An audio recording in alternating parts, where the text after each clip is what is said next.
This is the left half of the rear baffle, and this is where the oil cooler mounted onto it here, and you can see it's broke out right there.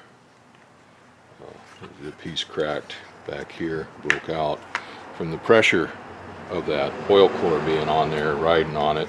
Now it's cracked out several times, or a couple times, and we've repaired it a couple times, but I had it all doctored up with a whole bunch of high temp silicone RTV, and had it all gooped up on there and sealed it and glued up to the engine case half pretty tight, and it was working okay like that. I wasn't going to take it off, I wasn't going to repair it because I'm going to just get that plane going and run it. It was working the way it was. But since we had to take those cylinders off, I had to take that baffling off anyway, so I guess I might as well repair it. The first thing I did was peel all that goop off of there. There's still some of it on there, but I got most of that peeled off. The next thing I'm going to have to do is take some of this felt.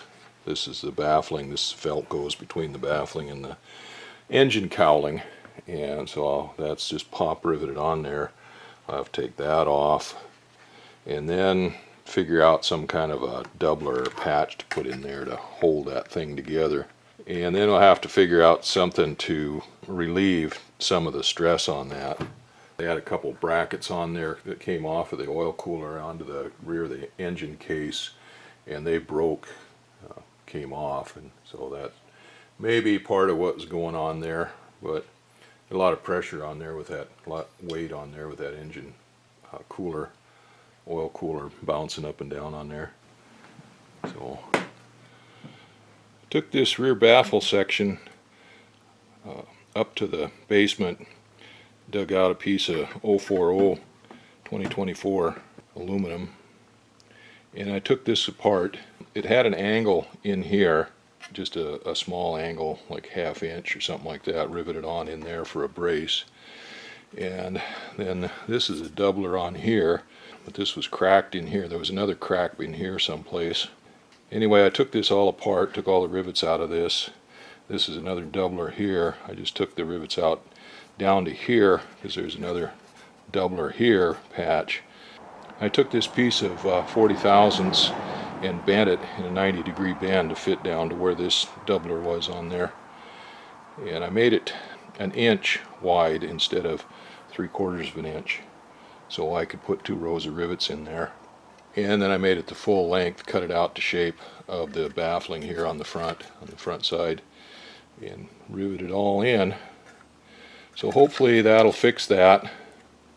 That sandwiches that crack. This piece here was a doubler already, I already said that, but the crack was right in behind that.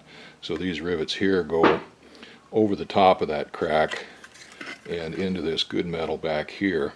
Hopefully that fixes that, at least it does for the time being. Who knew there was so much sheet metal work to do on a paper airplane? Well, now I got to put this felt back on there, and that just gets pop riveted on, so that's not too big of a deal there. Well, I'll go dig out some pop rivets, and this section here had some pretty big rivets in it. It had some pretty big holes in it, and with that doubler plate on the back there, I've drilled those out to 1/8 inch, so I can go back down to 1/8 inch rivets on this. Well, there she is, all back together again, nice and tight. Hopefully it'll stay that way for a while. I put this baffling here on, this felt on with some 1/8 inch rivets with a washer on them to help give them a little bit more surface area on that felt so it doesn't pull through.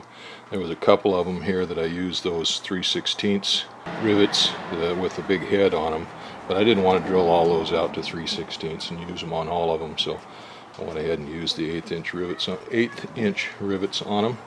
So that's all back up in good shape now. So I'll still have a little bit to do here. I think I'm going to have to make some kind of a brace to go between this oil cooler and the crankcase somehow.